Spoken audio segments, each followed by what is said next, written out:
Alors nous sommes aujourd'hui donc le vendredi 12 Menachem Av et nous sommes arrivés d'Av Kafhet de Merila. Il nous restait la dernière ligne de Kaf Zayin Amud Bet. Shalou Talmidav et Rabbi Prida. Donc les élèves ils ont demandé à Rabbi Prida Bema He'arachta Yamim. Avec quelle qualité tu as pu donc avoir une longue vie. Amalahem il leur a dit Miyama lo qadimana Adam le Bet Midrash. De ma vie jamais quelqu'un ne m'a devancé au centre d'études. Je n'ai pas fait la bracha devant un Kohen. C'est-à-dire que si on était attablé et qu'il y avait un Kohen, je lui fais la bracha, donc le kavod à lui, comme la Torah dit, c'est-à-dire un Kohen, il faut toujours lui laisser la priorité pour commencer. Troisième chose, il a dit Rabbi Prida, je n'ai pas mangé d'un animal dont on n'a pas prélevé les prélèvements, comme on le sait, quand on tue un agneau par exemple, on doit enlever l'épaule, la joue et la panse, qu'on donne ça au Kohen. Et lui il a dit donc il a dit Rabbi Preda qu'il n'a pas mangé d'un animal si on n'a pas prélevé.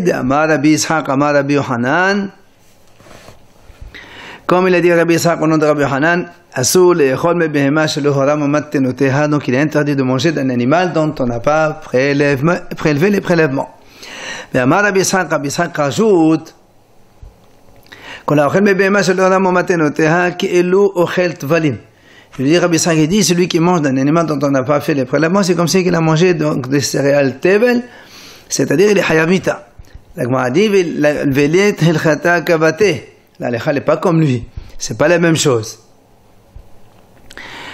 Alors la Gemara pose une question à propos donc de ce qu'a dit Rabbi Preda, je n'ai pas fait d'abracha devant un Kohen, c'est-à-dire je laisse toujours la propriété à un Kohen. La Gemara dit comment? Est-ce que tu veux dire que ça c'est une bonne chose? Pourtant Rabbi Yohanan a dit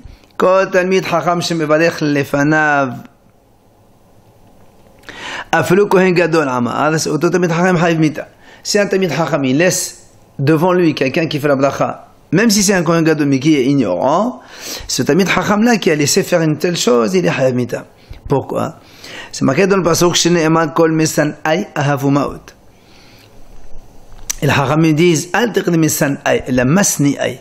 C'est pas c'est mes ennemis qui donc trouveront la mort, mais ce sont ceux qui me font haïr.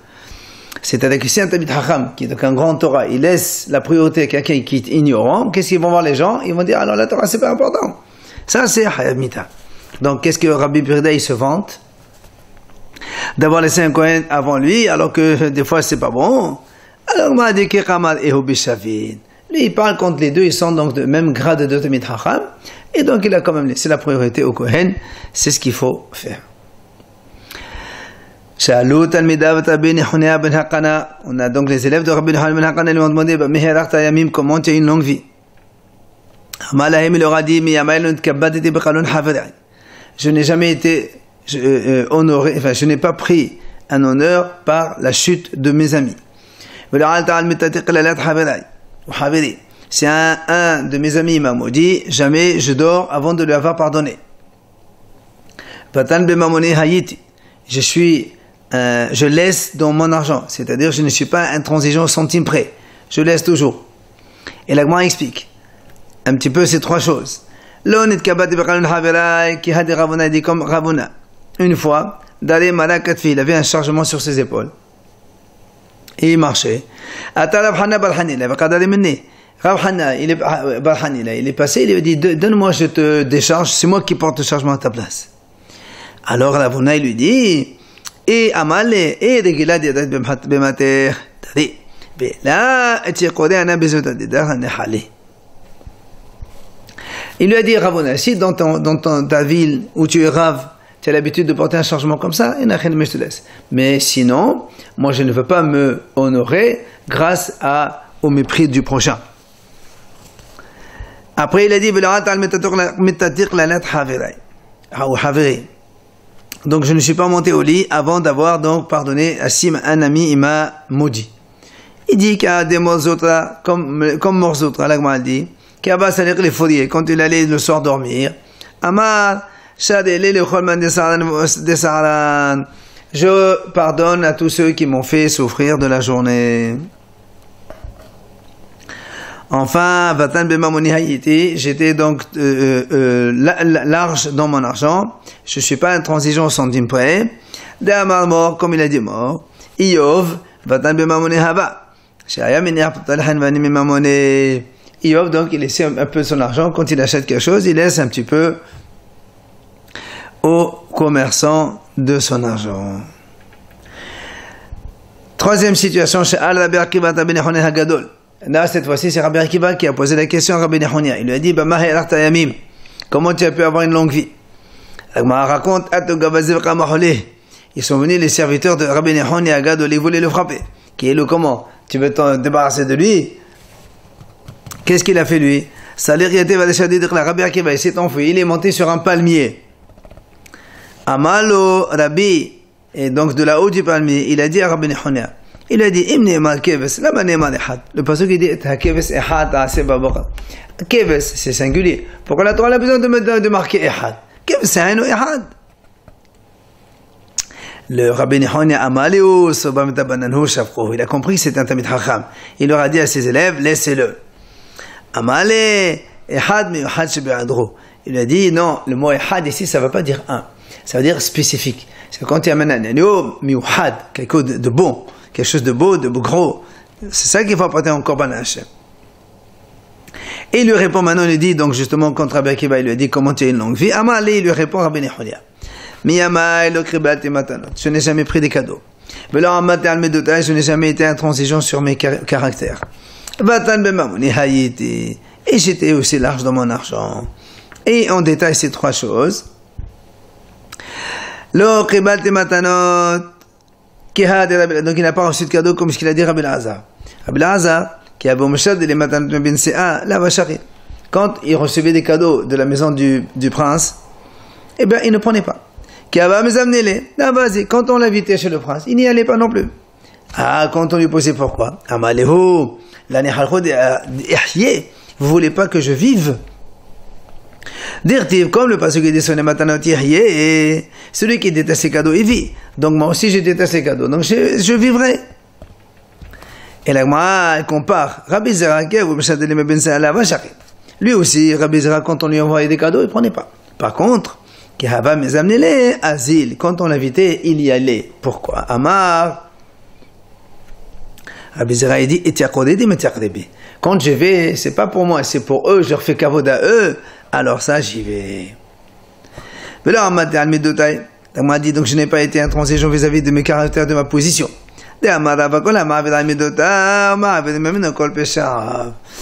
Celui qui passe sur ses caractères, Hachem lui efface toutes ses fautes. Comme il dit dans le pasuk, c'est avon, al pesha. Ramim m'a expliqué, l'émi ne s'aoun, à qui Hachem il pardonne, l'émi she'avon al pesha, quand lui aussi, il pardonne, il laisse de son droit, c'est là où Hachem, il lui pardonne ses fautes aussi. Sha'al Rabbi, il a posé la question à Rabbi Shimon Kolha, il lui a dit, même comment tu as une longue vie? Alors, il dit, comment tu essayes, tu en as marre de moi, tu veux que je fasse shalom? Amal Rabbi, il dit, non, Rabbi, moi c'est pour étudier, apprendre comment on fait, c'est une Torah que je demande. Alors, il lui répond, Rabbi Shimon Kolha, il lui dit, je n'ai jamais regardé un Adam Racha, un homme Racha. Amar Rabbi Yochanan, Asul Adam l'estakel beselem dmut Adam Racha. C'est assourd de regarder le visage d'un homme Racha. D'où on apprend ça. Shneemar, Loulé Peni Yehoshaphat Melech Yehuda. Nenosem abet elechem ereka. Ça c'est quand Elisha, il est venu chez Yehoram, le roi d'Israël. Il lui dit, si c'est pas grâce à Yehoshaphat, qui est roi Yehuda, qui était tzaddik, je ne serais pas venu ici pour te voir. Et Rabbi Elazar Amar, donc celui qui regarde Adam Racha, Rabbi Elazar, il dit, Ainav Kehot. Il aura les yeux qui deviendront faibles, la vision affaiblie. D'où on apprend chez Neymar. Il dit parce que justement on a appris de Yitzhak Abinu que quand il a vieilli, ses yeux elle a affaibli. Pourquoi? Mais je me dis, c'est quel ça va l'achat? Parce qu'il a vu Esav, son fils qui était l'achat. Alors, là, m'a dit, comment tu dis que Yitzhak, il est devenu comme ça à cause de Esav? Voilà, pourtant, nous, on a vu. Rabbi Yitzhak a enseigné les olam,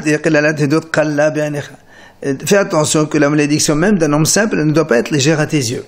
Pourquoi? Puisque Avimelech, quand il a pris, kidnappé Sarah, après il a rendu à Abraham, mais en même temps il lui a donné une malédiction. Cette malédiction sera réalisée dans sa descendance. C'est quoi? Il lui a dit à Avimelech, lui il a dit Kesut Ainaim, c'est-à-dire lui il dit Kesut Ainaim, il va te couvrir, en fait c'est couvrir les yeux, c'est-à-dire affaiblir. Alors, comment tu dis que Ishaq c'est à cause de Esav? Alors on m'a dit, les deux c'est la cause. Rava il a dit, on apprend de là que quelqu'un qui voit un rachat, eh bien, il a les yeux affaiblis. Ou bien c'est assourd de voir regarder un homme rachat. C'est et pene rachat, l'otov. Voir un homme rachat, c'est pas bien. Beshat terato, quand il donc devait disparaître, Rabbi Yosha ben Kolham, Amal, Rabbi il est venu le voir, il a dit, fais-moi une bracha. Amal, il lui a dit, que Hachem te donne une longue vie comme la moitié de la mienne. Alors Rabbi s'étonne, il dit, comme Ulchulhola, et pourquoi pas toute comme toi une longue vie, une très longue vie? Amalo, Abaim Halecha, Behemayro. Il dit, et tes enfants, alors, qu'est-ce qu'ils vont faire? Rester comme ça, paître les animaux? Si toi tu restes grand rabbin pendant 100, 200 ans, et tes enfants ils deviennent quoi? Hein? Alors il dit la moitié, ça suffit. Avu bat ehi umniman bat ehi.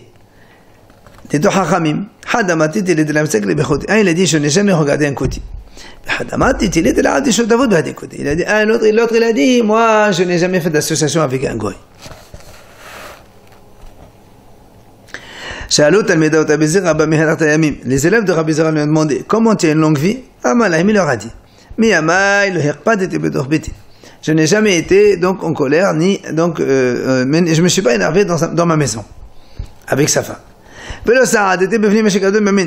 Je n'ai jamais devancé le pas, emboîté le pas celui qui est plus grand que moi. Je n'ai jamais pensé à des paroles de Torah quand je passais par des endroits qui sont sales.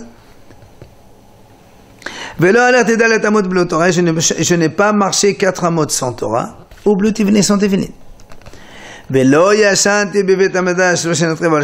n'ai jamais dormi dans la synagogue ou le Bet Midrash, ni un sommeil provisoire, une sieste, ni un sommeil fixe. Je ne me suis jamais réjoui par la chute de mes amis. Je n'ai jamais donné de surnom à mes amis. Maintenant on va à la nouvelle Mishnah. Il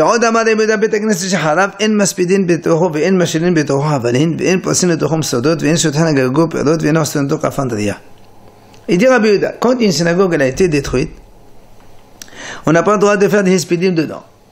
2, on n'a pas le droit de fabriquer des cordes. On apprend l'exemple des cordes, en fait c'est pour dire on n'a pas le droit de faire n'importe quel travail là-bas. Mais les cordes comme c'est long, et donc les synagogues c'était des grands espaces, c'est pour ça qu'on a pris cet exemple. Mais enfin c'est pour dire qu'on n'a jamais le droit de faire un travail quelconque. On n'a pas le droit de mettre des pièges ou donc pour chasser donc des animaux ou des oiseaux. On n'a pas le droit de mettre là-bas pour sécher. Et enfin on n'a pas le droit d'utiliser la synagogue pour faire un raccourci. Comment il apprend ça Rabbi Yehuda? Le pasuk il dit, je détruirai vos sanctuaires. C'est-à-dire que même quand ils sont détruits, ils sont encore kadosh. Kedoshatan af kshihen shomemin. Maintenant la Mishnah dit, si maintenant donc ils poussent un peu des herbes, la Mishnah dit, tu ne les arraches pas, laisse-les. Pourquoi?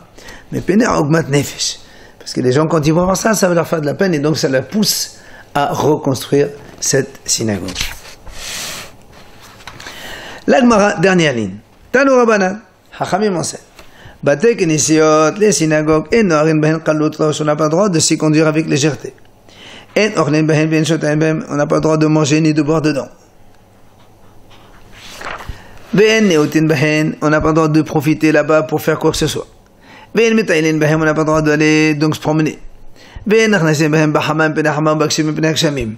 On n'a pas le droit d'entrer dans une synagogue. Si par exemple il fait trop chaud dehors, on veut s'abriter, ou bien il pleut très fort et on veut s'abriter, ça aussi c'est assourd. Ve'en maspiden mahen hesped shel yahid. On n'a pas le droit de faire un hesped d'un individu. Aval, qu'est-ce qu'on fait? Qorin bahen, on lit là-bas la Torah, veshonin bahen, on étudie la Mishnah et le Talmud. Ou maspiden mahen hesped shel rabim. Et on a le droit même de faire des hespedim de rabim, c'est-à-dire quand il s'agit d'un grand hacham et que tout le monde vient. Donc là, on a le droit de le faire dans le Beit Knesset parce que c'est un grand endroit et on a besoin de beaucoup de monde. Amar Rabbi Yehuda et Matai B'Yeshuvan. Rabbi Yehuda dit tout ça, c'est quand la synagogue elle est encore construite.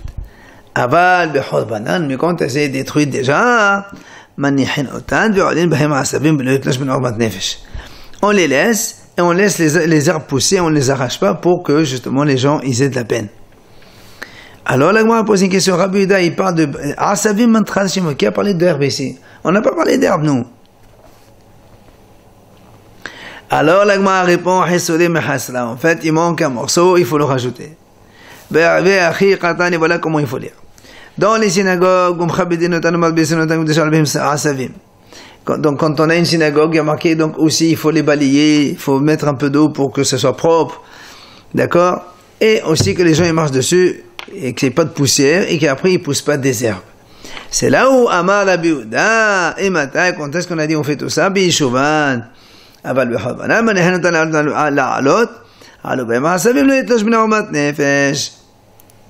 là où Rabbi Yehuda dit, quand nous on a dit, dans la Tanakama il a dit, on écrase, donc on met de l'eau pour ne pas qu'il pousse des herbes, Rabbi Yehuda dit, lui, tout ça c'est quand la synagogue elle est encore maintenue.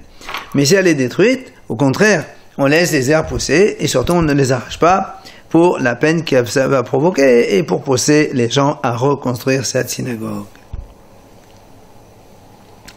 Amar Rabbi Assi, il a dit Rabbi Assi, il a dit que les synagogues de Bavel, elles ont été construites altnaï sous condition que, c'est-à-dire que quand on a besoin de les utiliser, on utilise pour nos besoins. Mais afal pichen, en harim payim kalotosh.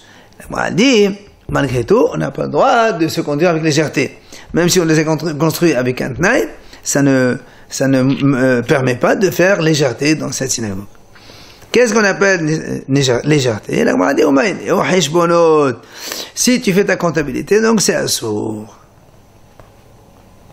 Amar Rabasi, il a dit Rabasi, une synagogue dans laquelle on fait des comptes, les comptes, donc les gens ils font leurs comptes, et bien ils vont faire dormir un mort là-bas. La Gemara dit, Malinim Sakadater, la Sagid de la Vaché, elle est sauf chez nous, comme ça. On dit que ça veut dire, tu as dit, si on fait les comptes, on va faire mettre un mort dedans. Quel rapport? Il dit non. Si les gens, ils se permettent de faire des comptes là-bas, alors un jour il viendra, et ils trouveront un maître mitzvah. Ils n'ont pas où le mettre, et ils vont le mettre dans la synagogue. C'est donc une punition pour s'être comporté donc de façon légère dans la synagogue. Après, dans la Mishnah, on a dit, ve'en nehotin bahen. On n'a pas le droit donc d'utiliser la synagogue à nos propres fins. Amar Rabba, il a dit Rabba, Hachamim betalmidehem mutarin.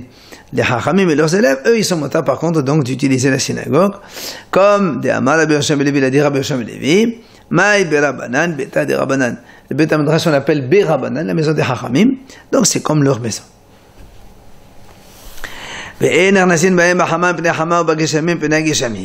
On a dit qu'on ne rentre pas dans la synagogue ni quand il fait très chaud pour s'abriter, ni quand il pleut très fort pour s'abriter aussi. La Gemara nous raconte Rabina et Rabada. Ils étaient tous les deux et il était en train de poser des questions à Rabba. Il est venu donc un grand coup de pluie. Ils sont entrés dans la synagogue. Ils ont dit, alors comment? On a dit tout à l'heure, on n'a pas le droit. Ils ont dit non. Si on est entré dans la synagogue, ne croyez pas, là, c'est pas à cause de la pluie. Et là, parce que quand on étudie, on a besoin d'avoir l'esprit clair. Et quand il pleut très fort, ça nous perturbe et on ne peut pas être concentré. Et comme on était en train d'étudier, alors on a continué dans la synagogue. Amal et Rabaha badi de Rabba et Ravashi. Rabaha, il pose la question à Ravashi. Il lui dit, si un homme il a besoin d'appeler quelqu'un dans la synagogue, comment on fait? Amalé. Si c'est un Tamid Hacham, il s'assoit, il dit une halakha. Si il a étudié la Mishnah, il ira une Mishnah. S'il a étudié les psukim, il ira un pasuk.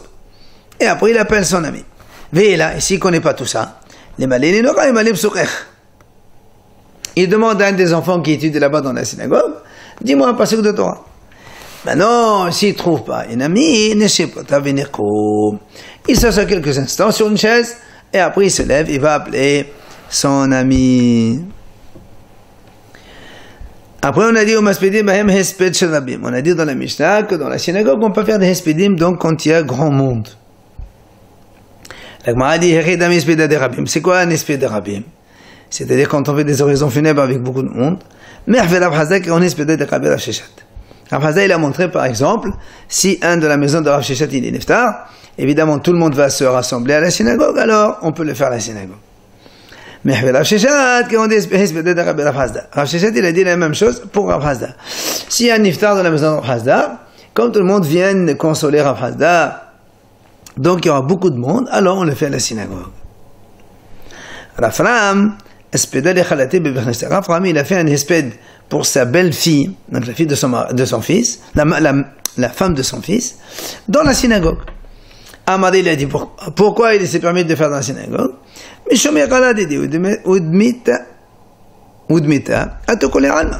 a dit pour le kavod, le mien et celui du mort, tout le monde va venir ici, donc on a besoin d'une grande place. Rabbi Zera, ça veut dire la Omer Abanal Bevirneshta. Rabbi Zera, il a fait un espèce d'achacham. Amar, il a dit soit parce que c'est mon kavod, ça c'est pour le kavod du niftar, le monde il viendra, donc comme c'est un hacham, ils vont tous venir. Les sharish, ça veut dire la Omer Abanal de Shachab Arad Israël, de Havatani Hilcheta Bevikef Dalet Shurata, Be'eslim Be'alba'a Shurata. Reish Lakish, il a fait des hespedim pour un Talmid Chacham qui a enseigné la Mishnah devant 24 rangées de Talmidim. Ahmad, et dans le hesped, il a dit malheur, la terre d'Israël, elle a perdu un grand homme. Maintenant, elle compare, elle dit la même chose. Il y avait aussi un autre Chacham qui a étudié l'Alacha, les Braitot, Sifra, Sifri, tout ça, il est niftar. On est venu voir Rahman, il dit, s'il te plaît, viens faire des hespedim pour ce grand chacham. Amad Echin Hespedi, il dit, comment je vais faire? Je vais dire, voilà, c'est un grand panier plein de livres, mais qui ne connaît pas. Ça veut dire que Rav Nachman, il croyait que c'était pas très grand, alors il voulait pas faire des hespedim. Sur ça, la Gemara dit, la Gemara dit, regarde quand on compare les puissants d'Israël avec les Hasidim de Babel. Reish Lakish qui était en Israël, il a fait des beaux hespedim sur quelqu'un. Alors Rav Nachman lui était à Babel, il voulait pas faire des hespedim sur donc quelqu'un qui n'est pas très très grand chacham selon lui. Nanatam la Mishnah enseigne là-bas. Udish tamash betaga halaf. Celui qui utilise ça c'est Pirkei Avot. Celui qui utilise la couronne de la Torah, halaf, il disparaîtra du monde. Tane Reish Lakish, c'est quoi ça veut dire quoi ça hein? Il dit Reish Lakish, il dit Reish Lakish, c'est celui qui utilise quelqu'un qui connaît la halachot. C'est-à-dire on ne demande pas un service à un homme de Torah, amène-moi ça, pose-moi ça, fais-moi ci, ça c'est selon Reish Lakish, on saute les trois mots qui attachent à Torah qui n'ont rien à voir ici. Il a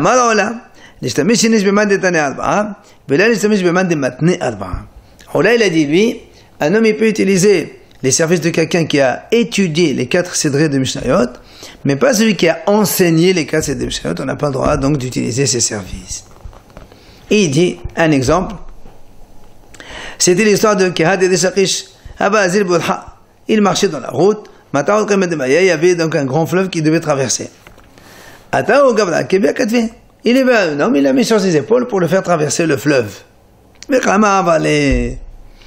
alors, Reish Lakish, il lui dit, Amal Echadita, est-ce que tu as lu la Torah? Amal Echadina. Il dit, Tanita, tu as étudié la Mishnah? Tanita, là-bas, c'était Mishnah.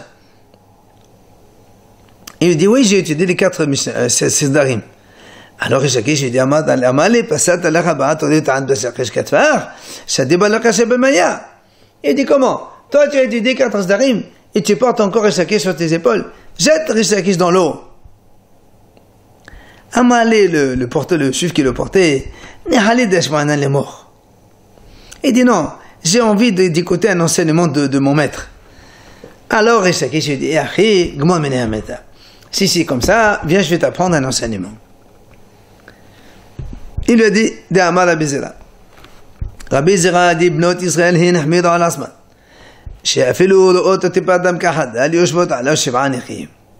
on sait qu'à l'époque, une femme nida, elle avait deux périodes. Période de nida 7 jours et de zava 11 jours. Et en général, c'est seulement quand pendant la période de zava, elle voit 3 jours de saignement, elle fera shiv'an iqim 7 jours de pureté. Mais aujourd'hui, ce n'est plus comme ça. C'est pour ça qu'aujourd'hui, Bnot Israël, les filles d'Israël, elles ont été mahmir. Pour n'importe quelle goutte de sang qu'elles boivent, eh bien, elles doivent faire shiv'an iqim 7 jours de pureté, après avoir laissé le temps, évidemment, de 5, de 6 ou de 7 jours, et puis après, elles font shiv'an iqim. Tana de Belia, on termine. Dans la Shiva de Lia, on enseigne. Kol hashoneh halachot, celui qui étudie la halachot, muftah lo shehu ben ha'olam haba. Il est garanti d'avoir le monde futur. Shneema, comme il dit le pasuk, halichot olam lo. Attendez, halichot halachot. Donc, comme il dit halichot olam lo, le olam il est pour lui. Pour qui? Celui qui étudie les halachot.